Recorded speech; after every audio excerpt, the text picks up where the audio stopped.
o que simplemente lo que nosotros hicimos no tiene una tanta trascendencia como muchas otras cosas que hay en la literatura, y eso es mentira. Realmente uno va a ver, y la mayoría de los investigadores trabajan en unas condiciones bastante, digamos que no lo que uno cree que muchas veces en otros países la gente está trabajando en unos laboratorios de súper alta tecnología y que son cosas inalcanzables, y realmente no es así. La diferencia está en que ellos saben cómo mostrar sus resultados y nosotros todavía nos quedamos ahí. Entonces, digamos que esta charla va invitándolos a que ustedes observen sus datos de una manera un poquito diferente. Vamos a hacer algunos ejemplos prácticos. En este caso les traigo mucha información de lo que hemos trabajado con la Mesa de Asuntos en Veras de Risaralda y lo que venimos trabajando con algunos de los grupos de investigación de aquí de la Universidad de Estudiantes. De hecho, hay varios estudiantes conectados que están dentro de estos grupos. Entonces, contarles un poco de esa experiencia y de cómo uno puede volver esa experiencia algo muy nutritivo en la discusión y llegar a un artículo muy, muy bueno. Entonces, creo que vamos a arrancar. Eh, Lo primero que vamos a mirar es cuál es la estructura general de una discusión. Entonces, lo primero es un mensaje principal, lo segundo son las limitaciones del artículo y las fortalezas, la contextualización de los resultados y las conclusiones. Entonces, digamos que esta es una charla que si yo la hiciera simplemente con todo lo que tiene que tener una discusión va a ser bastante tediosa, pero lo vamos a hacer de una manera un poco más como pensando hacia qué es lo que tenemos que decir, y no tanto como al contenido. Sí vamos a repasar un poco el contenido, pero no va a ser tan profundo, digamos, porque lo más importante es que sepamos destacar nuestros resultados. Entonces, lo primero que quiero que se imaginen es que ustedes ya hicieron todo su artículo científico y una persona está leyendo su artículo y se lee todos esos números y ve todas esas tablas que ustedes han hecho y todo este cuento, y la persona es capaz de darse cuenta que 10 es más alto que 8, o que si este tenía 30% y el otro tenía 10%, pues era menos o era más un grupo que el otro. Pero una cosa es eso y otra cosa es que la persona entienda qué significan esos resultados. Eh, y de hecho lo digo también por ustedes mismos, muchas veces uno lee un artículo científico y uno pues queda como con la duda, ¿no? Cuando uno está aprendiendo a leer los artículos, uno dice, bueno, pues yo creo, según lo que los autores me están diciendo, que esto es lo que significa. Entonces, la mayoría de las veces, digamos que la gente o que nuestros resultados se vuelven demasiado numéricos y demasiado rígidos, y las personas sin un contexto, sin un explicarles de dónde viene eso, pues no van a entenderlo. Entonces, en la discusión lo que uno va a hacer es explicarle sin tanto tecnicismo, sin tantos números, sin este es 3,5% mayor que el otro, no tanto eso, sino tratando de ser claro respecto a esto, qué significa y cuáles son las posibles razones para que las cosas se comporten de esta manera. Entonces, eh, en esto siempre quiero invitarlos a que tengan en cuenta que ustedes son quienes mejor conocen el contexto del que van a hacer el estudio y quienes mejor pueden explicar ese contexto. Entonces, les doy un ejemplo. Esta es una foto que tomamos en una de las comunidades en Vera de un muñequito que lo habían lavado y lo habían colgado así, pero estas comunidades sufren por problemas de suicidio bastante altos entre sus jóvenes. Entonces, cuando uno va a la comunidad y ve esto, uno ya no lo toma como algo, como un peluche que está simplemente ahí colgado, sino que uno ve más allá y es capaz de ver la relación con lo que está pasando en la comunidad. Entonces, si nosotros entendemos que nosotros somos los únicos que están viendo esta realidad y que los demás no tienen ni idea de lo que es, entonces nosotros podemos realmente hacer una discusión que signifique algo y que permita que esos datos se vuelvan como algo real, algo, algo aplicable a la población en la que ocurrieron. Entonces, el objetivo de la discusión es que yo tengo unos resultados de investigación y tengo un contexto del estudio. Entonces miren que los resultados incluso aquí están muy grandes, pero en realidad los resultados son una puntica de lo que realmente está pasando en ese contexto del estudio. Incluso aquí dejé una parte por fuera porque muchas veces nosotros vamos y le ponemos a las personas problemas que esas personas no sabían que tenían. Y nosotros, está una persona sentada en su casa normal y llegamos y les decimos que le vamos a tomar una muestra de sangre o que lo vamos a medir o lo vamos a tallar y resulta que le decimos que esa persona tenía obesidad, que tenía, no sé, que estaba enfermo, que tenía hipercolesterolemia y la persona realmente no sabía que ese problema existía para ella. Entonces, todo eso hace parte del contexto del estudio. Y además, la idea es que nosotros tomemos esto y lo crucemos con la evidencia científica, con los reportes epidemiológicos y con otras fuentes de información. Entonces, digamos que es tan importante o más importante aún el contexto del estudio en sí que la misma evidencia científica de afuera. Si nosotros no somos capaces de explicar esto bien, pues realmente digamos que se va a volver una comparación de números y ya, eso va a ser todo. Entonces, ¿qué queremos sacar de esta comparación, de esta o de este, como coger todo este conocimiento junto? ¿Cuáles son los aportes al conocimiento y entendimiento que le agregamos? Entonces, hay una cosa clave y es que si ustedes quieren publicar algo que todo el mundo ha hecho ya, que ya existe, que ya se hizo, que ya, mejor dicho, está, eh, pues ninguna revista se los va a querer publicar. Si uno quiere realmente publicar en una revista buena y publicar un buen artículo, entonces tiene que de entrada decir qué fue lo nuevo, qué es lo innovador, qué es lo que yo estoy agregando que no tenían los otros o que no se sabía o que era importante. Entonces siempre esa va a ser como, digamos, lo más importante que yo voy a tener en mi discusión, cuáles son esas cosas novedosas. Obviamente, pues a veces esas cosas novedosas son datos negativos, pero bueno, digamos que eso también es importante. ¿Cuáles son las necesidades de investigación que hay respecto a esto? Entonces ya hicimos un diagnóstico y nos dimos cuenta que las personas se demoraban 2 años en infectarse por coronavirus, supongamos. Entonces, pero no sabemos si es lo mismo entre rural y urbano. Entonces, ahí está la necesidad de investigación. Entonces, digamos que la idea es que siempre busquemos ese como un poquito más allá de lo que nos faltó, lo que de pronto a veces nuestros estudios encuentran cosas que nosotros no nos esperábamos, entonces toca decir como, bueno, ahora hay que buscar esto qué significa. El uso práctico de los datos encontrados y las recomendaciones clínicas y de salud pública. Entonces, si nosotros, digamos que si nosotros nos enfocamos en que esto esté en nuestra discusión, ya ahí tenemos más o menos todo lo que tenemos que hablar. Eh, ¿Qué es importante tener en cuenta aquí? La transferibilidad de los datos.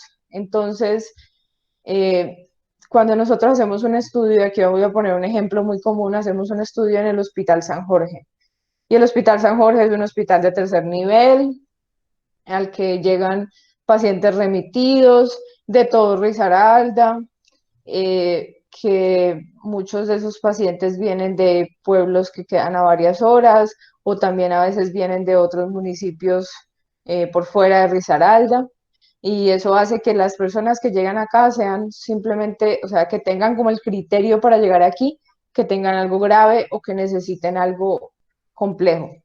Entonces, digamos que eso filtra a la población, o sea, estamos hablando de que un hospital de este tamaño cubre toda esta población, si lo piensan bien. Entonces, aquí solamente va a llegar lo más severo, lo más complicado, lo más avanzado, y cuando nosotros estamos escribiendo nuestros resultados, pues tenemos que hacer, digamos que uso de eso. Por ejemplo, nosotros estamos haciendo un estudio sobre complicaciones en las mujeres en Vera, y la tasa de complicaciones entre los dos, entre mujeres y hijos, fue como del 70% que se complicaron. Entonces, uno dice, uy, eso es muy alto. Sí, es muy alto, pero todas las pacientes que llegaron ahí ya de entrada tenía que saber que tenían alguna complicación, que tenían algún factor de riesgo alto para complicarse. Entonces, digamos que si bien es muy alto, pues de alguna manera también es esperable dada el contexto del estudio.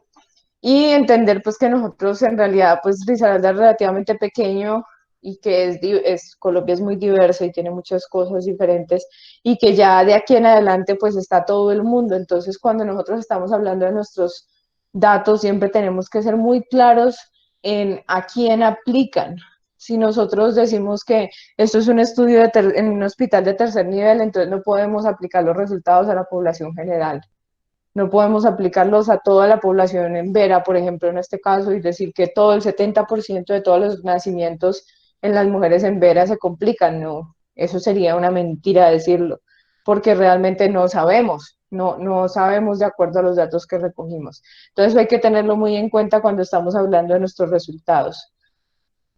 ¿Qué consideraciones debemos tener?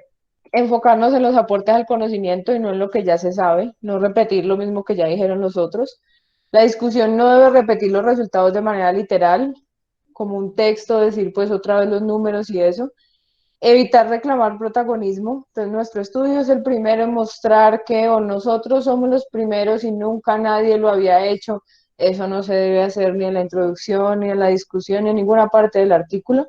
Y en vez de eso, explicar cómo el estudio es diferente de los existentes, por qué era tan necesario hacer esto en esta población, o cuáles son esas diferencias que encontramos que hacen que en nuestro contexto, por ejemplo, pasa mucho que las guías europeas no se pueden aplicar en Colombia.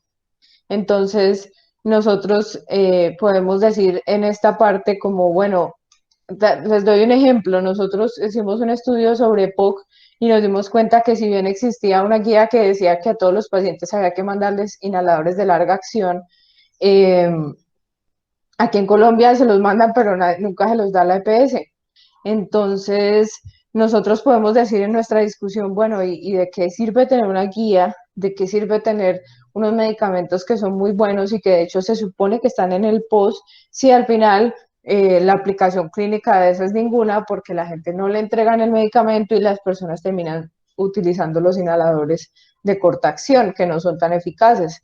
Entonces, eso es algo que digamos que cuando uno lo explica de esa manera es totalmente distinto y cambia la perspectiva de las personas, pero que el único que lo puede decir es el mismo investigador. Nadie más va a llegar a esa misma conclusión porque es el único que realmente conoce cuál es ese contexto.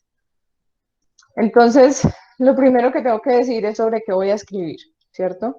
Entonces, lo que yo les propongo para empezar siempre es que ustedes a medida que vayan sacando los resultados y vayan viendo cosas interesantes, pues les vayan haciendo anotaciones, los vayan escribiendo todas las ideas que se les vienen, todo lo que ustedes ven que es diferente a los otros, escribirlo en la parte de discusión como ideas sueltas, como salgan, no se preocupen cuando uno está escribiendo, uno tiene que empezar escribiendo ideas sueltas y a medida que uno las va uniendo, va armando el rompecabezas. Es mucho más fácil eso a sentarse y escribir un párrafo con una idea ya súper formada, no, así no funciona.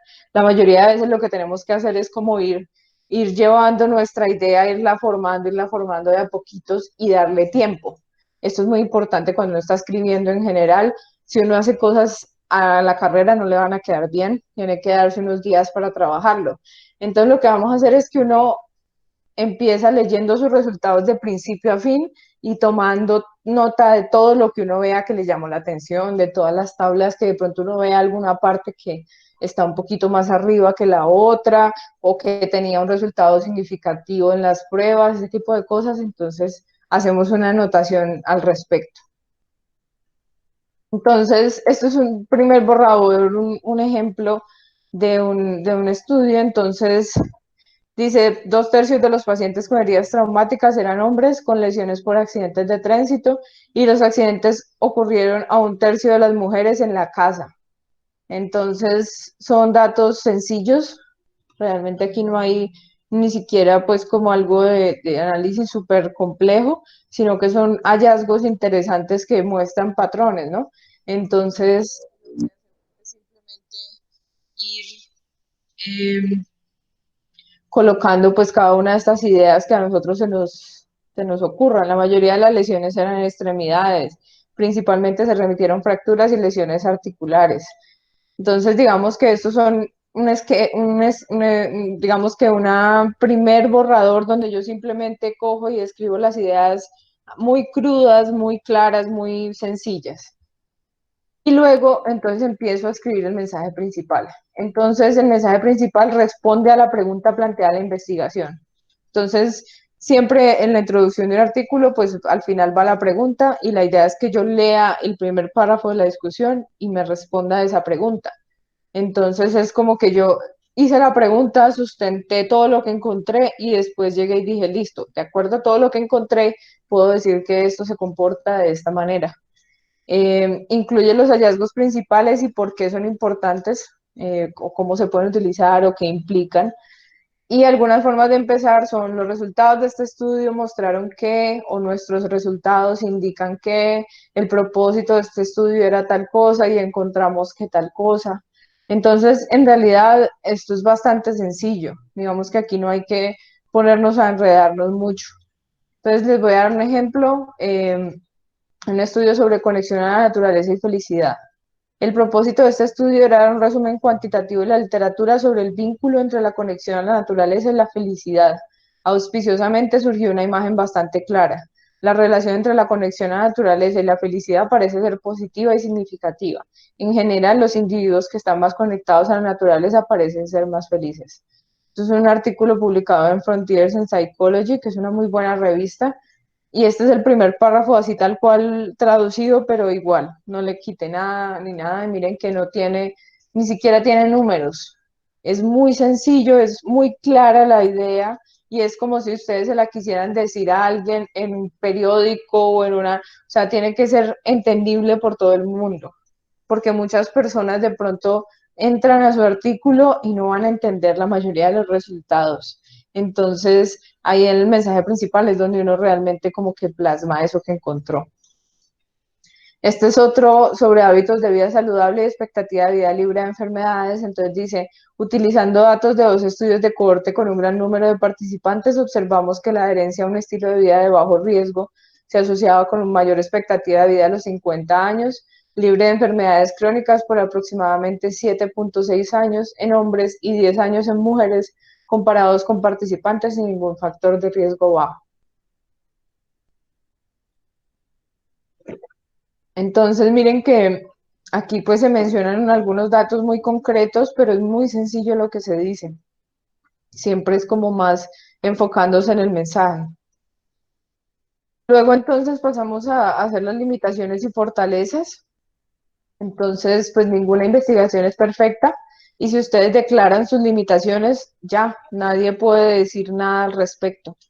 Eh, la idea es que ustedes digan, mire, me equivoqué, no pude, no me faltó esto, no teníamos disponible esto, y eso digamos que es normal, pero el hecho de declararlo ayuda a que las personas entiendan que sus datos no pueden ser, digamos, por ejemplo, aplicables a todas las poblaciones, que era lo que hablábamos antes. Entonces, ayuda a contextualizar los datos un poco. ¿Qué debe incluir los sesgos? Aquí no vamos a hablar de sesgos porque esto solo es un tema. Si ustedes de pronto quieren alguna charla sobre sesgos, pues podemos cuadrar para dar una. Igual creo que esta charla sobre sesgos voy a subirla pronto al canal de YouTube donde están subiendo pues todas estas clases de epidemiología, por si ustedes quieren acceder a ella. Dificultades para la realización del estudio, si hubo problemas en la ejecución del estudio, que no pudimos ir, que a nosotros alguna vez nos pasó que estábamos haciendo un estudio y justo cerraron la UCI del Hospital San Jorge, entonces pues todos los pacientes severos los remitían y no sabíamos qué pasaba con ellos. Todo ese tipo de cosas hay que declararlas. Las limitaciones de los métodos utilizados, cuáles problemas hubo en la selección de pacientes, todo ese tipo de cosas, los problemas en el análisis o de pronto si nuestro estudio no incluyó un número suficiente de personas, la validez de las conclusiones y las estrategias utilizadas para minimizar los sesgos. Entonces, supongamos que ustedes eh, hicieron un muestreo, pero lo hicieron estratificado. Pues digamos que ya es un poco más complejo, pero supongamos que ustedes ajustaron su muestra por edad y sexo. Entonces eso sería una estrategia y uno la menciona como esto sería una fortaleza, ¿no? Algo que uno utilizó como para reducir los problemas en el estudio. Entonces, todo ese tipo de cosas hay que escribirlas. Este es un ejemplo, entonces este estudio dice, las fortalezas mayores de este estudio son el largo tiempo de seguimiento de dos cohortes grandes con bajas tasas de pérdida de seguimiento y la medición repetida y detallada de los factores de riesgo. Sin embargo, también reconocemos varias limitaciones. Primero que todo, este estudio fue realizado con mediciones autorreportadas por los participantes. Los errores de medición son inevitables. Entonces, miren que al principio empiezan con sus fortalezas y todos los estudios tienen fortalezas. Siempre hay que saber utilizarlas. Y ya después empiezan a decir cuáles son las limitaciones que tienen. La contextualización de los resultados, entonces empezar siempre con las observaciones más importantes y se van hacia lo menos relevante. Siempre o sea, no pensar que, digamos, uno tiene que discutir su estudio en el orden en el que aparecen los resultados, sino que no. Uno al principio tiene que poner los resultados más interesantes de mi artículo y después me voy hacia los menos interesantes y llega un punto en el que ya hay cosas de las que nunca hablo, ¿no? Que no tengo que discutir. Y en este primer paso, tomar todas las ideas que escribimos en ese otro primer paso. En este paso, tomamos las que escribimos en el primer paso y lo que vamos a hacer es ampliarlas tanto como podamos con lo que sea que nos venga a la mente. Entonces, coger esas mismas ideas que les mostré ahora y lo que hago es que empiezo a escribir más al respecto. Lo que se me ocurra, lo que yo haya visto, las razones que podrían tener que ver con eso, lo que sea que tenga que ver con eso que me llegue a la mente, entonces lo voy a escribir ahí sin pensar mucho en la redacción, en si queda bonito, en si tengo razón, nada de eso. Simplemente escribamos todo eso y ya después, cuando ya empezamos a buscar los artículos científicos, ya uno empieza a retroalimentar todas esas ideas con otros estudios. Entonces, ¿qué preguntas me puedo hacer sobre mis hallazgos que me pueden ayudar en la discusión? ¿Por qué pudo haberse encontrado eso? Cuáles son las posibles razones del contexto y qué posibles sesgos hubo que tengan que ver con que eso se haya encontrado, qué hace mi contexto diferente, cuáles son cosas, por ejemplo, si estoy viendo el estudio en indígenas, pues bueno, ahí hay una diferencia muy grande, no se van a comparar. Cuando yo los compare con población general, pues probablemente me van a dar diferencias. ¿Qué implicaciones tiene esto que yo encontré? ¿Qué servicios necesitan crearse o modificarse de acuerdo a esto que yo encontré? ¿Y cómo podría esto utilizarse en políticas de salud? Entonces, siempre, si nuestros estudios nosotros no sabemos cómo aterrizarlos a lo que realmente se tiene que hacer con ellos. O sea, nosotros hicimos una investigación y la idea es que esos resultados sirvan para algo claro, no pueden servir para no sabemos qué. A veces digamos que pasa mucho cuando uno está empezando a investigar como que no tiene claro para qué van a utilizarse, pero entonces si yo no sé decir qué hay que hacer con mis resultados, entonces es muy difícil que alguna vez lleguen a tener algún impacto. Entonces siempre decir cómo se van a utilizar, que ya ahorita vamos a hablar también un poco más de eso. El contexto lo es todo. O sea, ustedes son los únicos que conocen el sitio donde se está realizando la investigación. Entonces, por ejemplo, aquí tenemos este dato que encontramos, el 80% de las mujeres eran amas de casa.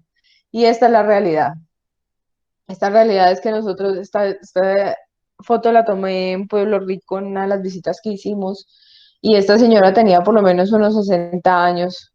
Iba subiendo con esta canasta muy pesada y ya estaba bastante acabada, por decirlo así, estaba muy torcida por cargar eso y manifestaba mucho dolor en su brazo izquierdo. Entonces, digamos que esto es algo, digamos que si las mujeres de esta comunidad viven en estas condiciones, pues esta frase que yo acabo de decir aquí no le hace ninguna justicia realmente.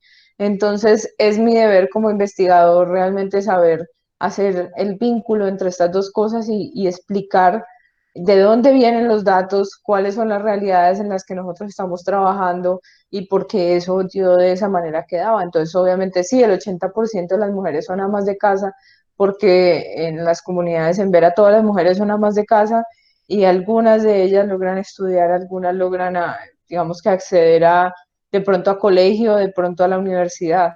Entonces, es totalmente distinto que digamos simplemente esto, a que nosotros demos una explicación de esto y de cómo esto puede impactar, ¿cierto? Entonces, la mayoría de ellas nunca van a la escuela, nunca saben leer y escribir. Imagínense el efecto que eso tiene, por ejemplo, en el cuidado de sus hijos, en el cuidado de su salud, en el cuidado de su alimentación. Entonces, todas estas cosas, pues nosotros podemos utilizar, digamos que nuestra discusión para argumentarlas y para contarlas y para explicarlas de una mejor manera. Esta es otra foto que tomamos también en esa misma comunidad. Ustedes ven aquí que los niños están sin ropa, que estos son los caminos que tienen que utilizar para ir de una casa a otra, que la ropa está colgada casi que en los árboles. Entonces, digamos que esto es muy difícil que uno lo pueda mostrar con números. Por más de que uno haga un estudio que muestre esto, no va a ser lo mismo. No va a ser lo mismo que uno le digan el número a que uno vea esto. Entonces, siempre lo más importante es cómo nosotros sabemos vincular lo que nosotros encontramos con ese contexto. Esta es otra foto de muchas personas bañándose en el río, el acceso a los servicios que tienen, ¿no? La mayoría de las veces no hay datos en este caso, pues digamos, y esa es la realidad en la que viven. Eh, y pues digamos, en el caso de la salud materna e infantil, que es uno de los temas que más hemos venido trabajando desde la Mesa de Asuntos Indígenas y desde el Grupo de Investigación de Salud Global, pues este es el contexto en el que nos encontramos con unas madres muy, muy jóvenes, con muchos niños. Estos niños ven todos cachetoncitos, pero la mayoría de ellos están muy desnutridos. Las madres están embarazadas y lactan a sus hijos y muchas cosas más que ya las hemos discutido mucho con los estudiantes, pero que son, pues que digamos que realmente uno tiene que conocer este contexto para poder hacer sentido de los datos y poder mostrarlos de otra manera. Entonces, recuerden que ustedes son los únicos que están mostrando una problemática que existe, sea la que sea, ustedes son los que están diciendo, hey, necesitamos que mires aquí, necesitamos que traigas esto, que nos des esto. Y la única manera es si nosotros hacemos una buena discusión en nuestro artículo y sabemos argumentar y sabemos mostrar lo que realmente está pasando. Entonces, ¿cómo podemos después de esto compararnos con otros datos? Describir solo lo necesario de otros estudios, incluir números que sean comparables con los de uno. No tienen que ser los mismos estudios, pero se puede comparar los números que digamos que sean en común. Yo siempre les recomiendo que busquen por tema y no por, o sea, si ustedes están escribiendo, por ejemplo, acá sobre que las mujeres tienen muchos hijos, de pronto buscar sobre el número de hijos de mujeres indígenas, pero si ustedes buscan ese dato en un estudio sobre complicaciones en mujeres en el nacimiento, pues seguramente no lo van a encontrar o va a ser mucho más difícil. Pero sí es más fácil encontrar el dato de el promedio de hijos que tiene una mujer indígena contra el promedio que tiene una mujer, digamos que de la cabecera municipal. Entonces, la idea siempre es que hagamos búsqueda por el dato que yo quiero comparar, ir a buscar artículos sobre eso y no tratar de buscar artículos que sean igualitos a los míos porque generalmente no existen. Generalmente no hay datos iguales a los de uno. La mayoría de veces uno investiga cosas que no, que no son comparables con, o sea, casi nunca nos vamos a encontrar con exactamente los mismos datos para comparar con los mismos porcentajes para mirar si estaban igual o no. No va a suceder eso. Entonces, buscar similitudes y diferencias en los hallazgos, en las metodologías y mediciones utilizadas y en las poblaciones de estudio. Y si son muchos estudios para un mismo dato, hacer un resumen. Entonces, no se pongan a escribir, muchas veces escriben, digamos, 4 artículos diferentes, los describen y dicen que todos encontraron lo mismo. No sé quién encontró que este era más alto que el otro. Y no sé quién también encontró que este era más alto que el otro. Y no sé quién encontró que este era más alto que el otro, pero también había otro. Siempre digamos que esa no es una manera efectiva de hacer las cosas porque al final las personas no saben realmente cuál es como el dato consiste, como que no logran entender el mensaje detrás de eso. Entonces siempre den el mensaje claramente y pueden hacerlo de esta manera. Diferentes estudios han reportado una prevalencia entre el 10 y el 20%, o cualquier otra cosa que nos pueda resumir estos datos cuando son muchos estudios. Entonces, ¿con qué nos comparamos? Pues con nuestros hallazgos con otros hallazgos, como por ejemplo datos epidemiológicos, locales, nacionales o regionales y artículos científicos. Como les decía, no tienen que ser tan parecidos. Y nuestros hallazgos versus las recomendaciones. Entonces, yo encontré que el promedio de controles prenatales era de 4 y resulta que las guías colombianas dicen que mínimo tiene que haber 7 controles para un manejo efectivo. Entonces yo puedo hacer comparaciones de ese tipo de cosas y miren que no es un dato epidemiológico, sino más una guía, una recomendación que existe y podemos ir y mirar cuáles son las diferencias o cómo lo que nosotros encontramos tiene que ver con esas recomendaciones y realmente esas recomendaciones se están cumpliendo. Eh, no sé, por ejemplo, si encontramos que al final de la gestación solamente el 30% de las mujeres les habían hecho un test de O'Sullivan para diabetes estacional, entonces, bueno, pero se supone que según la guía todas deberían tener este test. Y de esa manera podemos, digamos que ahí estamos mostrando una falencia clara y estamos dando como algo en lo que hay que intervenir inmediatamente. Entonces, digamos que es un estudio, esto lo traje para mostrarles que uno puede citar otros autores y puede decir como alguna información, el número de personas que ellos incluyeron, qué tipo de poblaciones compararon y poner sobre todo los valores de RR o Rs, porcentajes que vayamos a comparar. Pero miren que esto, o sea, lo que ocupa un estudio aquí es un pedacito muy corto de un párrafo y luego viene otro estudio.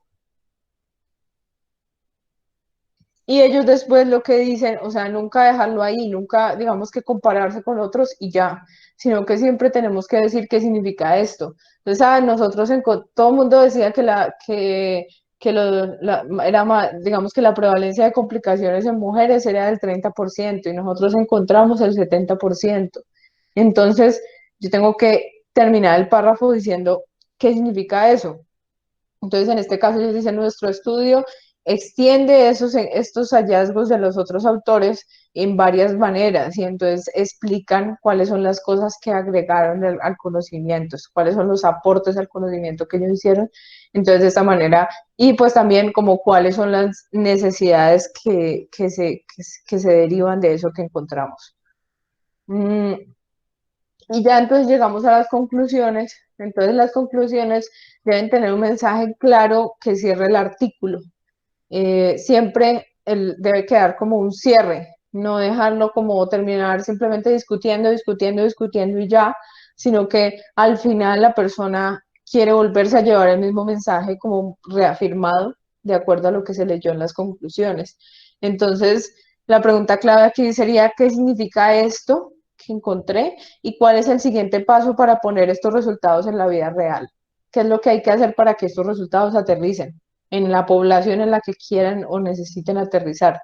Entonces, eh, digamos que esta es como el ancla que termina de atar nuestro estudio al piso.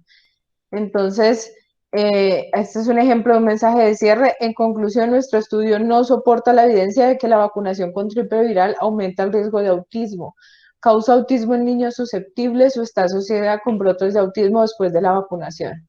Esto es un estudio que hicieron, me parece que era de Dinamarca, donde miraron muchos niños con la vacunación y compararon las tasas de autismo y ellos encontraron que no había pues como un aumento del riesgo de autismo. Entonces miren que esta la puse en especial porque dicen no soporta la evidencia de que la vacunación aumenta el riesgo de autismo. Entonces es claro, digamos que aquí lo que estábamos mirando no era si la vacunación aumentaba o disminuía el riesgo, no, ellos estaban esperando que hubiera más autismo, entonces ellos dicen no soporta esa evidencia y es una manera muy clara como de saber cómo son aplicables nuestros resultados. Básicamente aquí estamos diciendo esto muestra que no hay evidencia de que aumente el autismo, pero no estamos diciendo, por ejemplo, que haya un factor protector o que haya otras cosas adicionales. Luego, en nuestras conclusiones tenemos que poner cuáles son las implicaciones de los hallazgos del estudio, cuáles son las recomendaciones, no mencionar lo que nos faltó por saber en las conclusiones, porque ustedes, ese es el mensaje final, y si le dicen en las conclusiones a las personas que no supieron algo, la gente se va a quedar como con el sabor de que su estudio le quedó faltando, que su estudio no fue suficiente, que su estudio no era. Y siempre en general, digamos que una recomendación que les doy en los artículos científicos es que yo he notado que nosotros, como digamos que culturalmente tendemos a hablar muy en negativo. Siempre estamos hablando con frases como a pesar, no sé, como siempre muy frases que son como pesimistas de alguna manera. Esto es una tragedia, estos resultados son terribles o ese tipo de cosas. Y la idea no es esa, sino que la idea es ver la oportunidad que hay, ver lo que nosotros estamos logrando mostrar que podemos cambiar. Entonces, en general, en nuestro artículo, en todas partes, no deberíamos escribir de una manera negativa. Eh, y ser muy prudentes con las afirmaciones que hacemos. Entonces, ¿a quién aplican estos hallazgos y cuáles son cuál es la magnitud de estas conclusiones? ¿Hasta dónde se pueden llevar estas conclusiones? ¿A quién aplican? ¿Qué tan importantes son? Ese tipo de cosas. ¿Cómo recomendar? Entonces, ser positivo. Entonces, se realizó un cuestionario y se encontró que las personas que tenían sobrepeso no consideraban tenerlo. Entonces, yo podría decir, los programas de salud pública sobre reducción de peso no serán efectivos si no tienen en cuenta estos hallazgos. O puedo decir, las intervenciones para contrarrestar las percepciones personales pueden ayudar a mejorar la efectividad de las campañas para pérdida de peso. Entonces, miren que aquí ya estoy diciendo claramente que quién, las campañas, para pérdida de peso, ¿qué tienen que hacer? Tienen que incluir esto. Entonces estoy volviendo, digamos que una falencia, una cosa que estaba deficiente, que no estaba funcionando bien, la estoy volviendo una oportunidad para que los programas que ya existen mejoren y aumenten su efectividad. Entonces siempre debemos pensar de esa manera.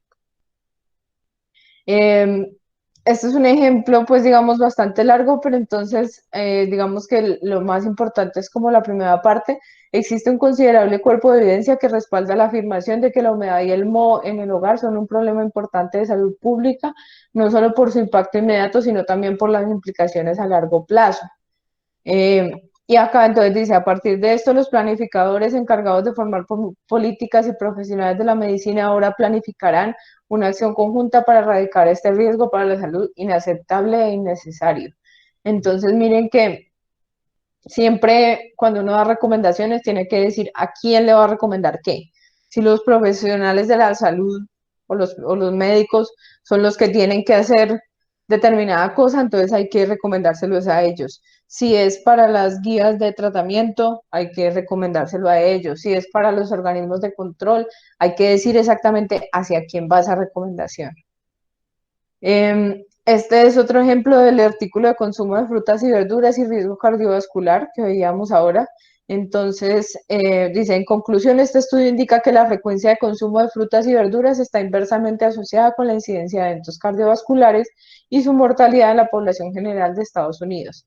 Luego dice, este estudio provee evidencia para soportar las recomendaciones de aumentar el consumo de frutas y verduras para prevenir enfermedades cardiovasculares.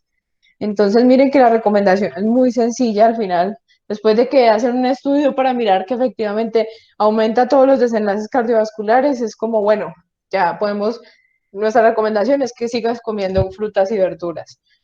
Y, y no tiene que ser tan complejo, no tiene que ser tan difícil.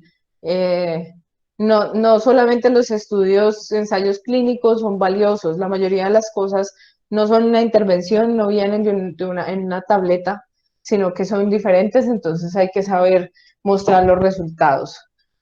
Entonces, en resumen, tenemos un mensaje principal que lo que tiene que dar es una respuesta a la pregunta de investigación. Tenemos unas limitaciones y fortalezas de un estudio, que básicamente es declararlas y decirlas, no tener miedo a decirlas.